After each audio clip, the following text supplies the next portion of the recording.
மக்களே இந்த வீடியோ ஃபுல்லா பாருங்க. இப்படி பண்ணாலும் தப்பு, அப்படி பண்ணாலும் தப்பு. வீடியோ பாத்தீங்கன்னா உங்களுக்கே புரியும். பாத்துட்டு வாங்க.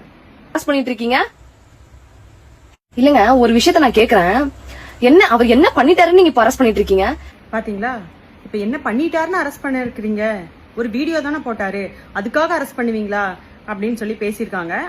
இப்ப இன்னொரு வீடியோ, அதையும் பாத்துட்டு வாங்க. அக்கௌண்ட்ல வந்து 78 போஸ்ட் 2832 கமெண்ட்ஸ், என்னோட கமெண்ட்ஸ் தூக்கிட்டாங்க.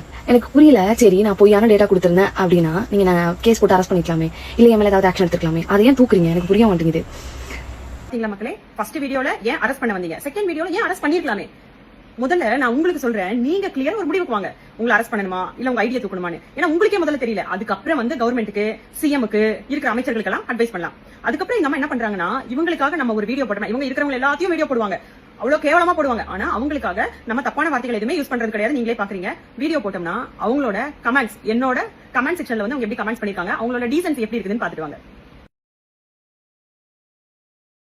திராவிட வளர்ப்புன்னு சொன்னா பத்தாதுமா, அதுக்கு தகுந்த மாதிரி நடந்துக்கணும். திராவிட வளர்ப்புல இருக்கிற பொண்ணுங்க ரொம்ப தைரியமா இருப்பாங்க, எல்லாத்தையும் எதிர்கொள்ளுவாங்க. இதெல்லாம் நான் கண்டிப்பா பாத்திருக்கேன். ஆனா இந்த மாதிரி வேலை பண்ண மாட்டாங்க. அந்த பெட்ஷீட்டை போத்திட்டு இந்த மாதிரி வேலையெல்லாம் பண்ணாதீங்க. ஓகே.